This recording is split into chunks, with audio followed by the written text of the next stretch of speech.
अगर चैनल पर नए हैं तो चैनल को सब्सक्राइब ज़रूर करें।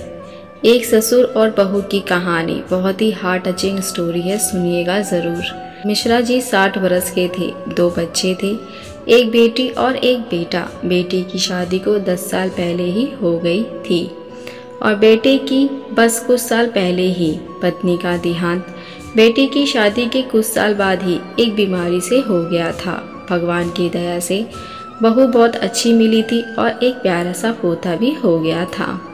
दिन भर अपने पोते के साथ खेलते, किताबें पढ़ते, घर के काम भी करते, खाने पीने के मामले में भी कोई नखरे नहीं करते।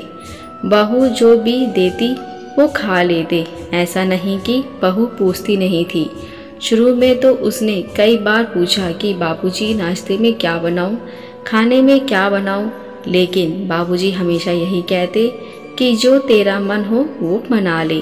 उम्र के इस पड़ाव पर जब बाकी बुजुर्ग थोड़े चिड़चिड़े से हो जाते हैं और बात बात पर आनाकानी या नखरे दिखाते हैं, तो वहीं मिश्रा जी सबसे अलग थे। उनके ना ही कोई नखरे थे और ना ही कोई आनाकानी।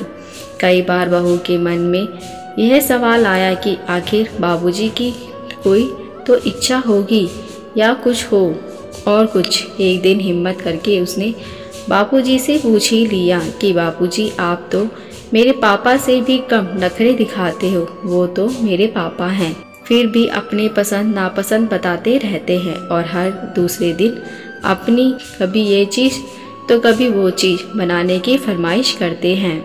लेकिन मुझे इस घर में आए 3 साल से ज़्यादा वक्त बीत गया, लेकिन आपके मुंह से ऐसा कुछ नहीं सुना।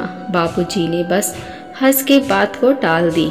तो उनकी बहू भी आज पक्का मन बनाकर बात जानने आई थी। उसने बोलना जारी रखा, बाबूजी ऐसा नहीं चलेगा, हर किसी के कुछ न कुछ तो नखरे होते ही हैं ना, चाहे कोई कितना भी सीधा क्यों ना हो, लेकिन नखरे तो नखरे ही होते हैं, थोड़े बहुत। बापूजी ने ऐसा कुछ नहीं है बहू, तू ज़्यादा सोचती है, कहकर बात टालनी चाहिए। लेकिन इस बार तो बहू नहीं मानी, कहना जारी रखा कि नहीं बाबूजी, मुझे विश्वास नहीं होता, क्या आपकी मेरे सामने कोई झिझक है? अगर ऐसा है तो मुझे बताइए, मेरे लिए आप भी मेरे पापा जैसे ही हैं। मैं आजकल की बहू जैसी नहीं हूँ जो छोटी मोटी बातों पर बुरा मान जाऊंगी। अपने पापा समान ससुर जी के थोड़े बहुत नखरे तो उठा ही सकती हूँ, या फिर आप मुझे इस काबिल ही नहीं समझते। बाबूजी ने भाव थोड़े गंभीर हो गए। वे समझ गए कि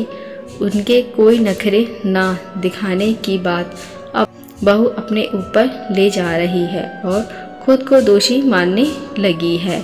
वे कुछ बोलना चाह रहे थे, लेकिन बहू ने बोलना जारी रखा, बाबूजी अगर आप मुझे अपना नहीं मानते या मुझसे कोई गलती हुई है तो प्लीज़ मुझे बताइए, लेकिन ऐसे मुझसे किसी भी चीज़ का ना मांगना या कोई भी नखरे नहीं दिखाना सच में मुझे बहुत अखरता है।